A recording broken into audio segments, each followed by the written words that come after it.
Subscribe कीजिए बिहारी खाना channel को और घंटी के बटन को दबाइए मेरे लेटेस्ट वीडियो सबसे पहले देखने के लिए। देखियो ये 1 किलो रोहु माछ अछि। एकरा धो के बना कर अब पिठार में से तैर रहल छी। पिठार पिसलहुँ हैं मिक्सी में अरबा चाउर के। तो एहिमे अहाँके ई हरदि नून मिरचाई आ कनिक ई दै छियै अहाँके लहसुन पेस्ट। अब यही तरीका के ई घोरल रहत बे पिठार।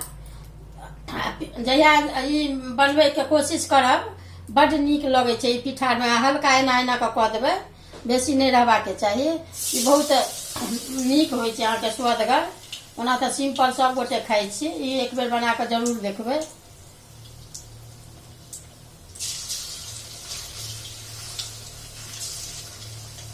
ई देखियो ई करू तेल नहीं बना रहल छी। ई देखियो जेना तरुआ तरै छियै ने कुरकुर कर लाल, तहिना ई अहाँके तरा गेल। एही तरीका के सबटा हम तैर कऽ निकालब। हम ई भऽ गेल, ई निकालै छी।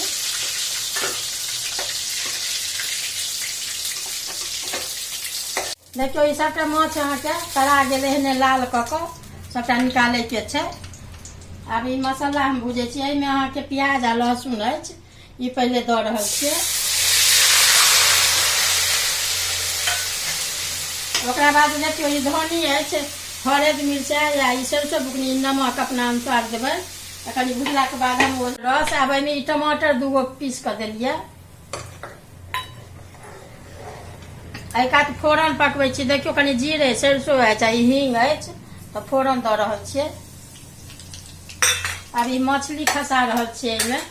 ओकरा बाद ई धनिया पत्ता दऽ देबै। देखियो एहन गाढ़, देखियो केहन गाढ़ अछि। ई मसाला एही तरीका के तैयार करब।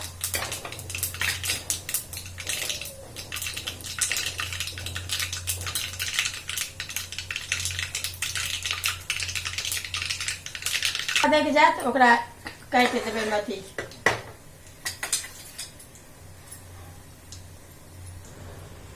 अब ई फोरन देखियो फोरन पाक गेल। अब ई हम दऽ रहल छियै फोरन एहिमे।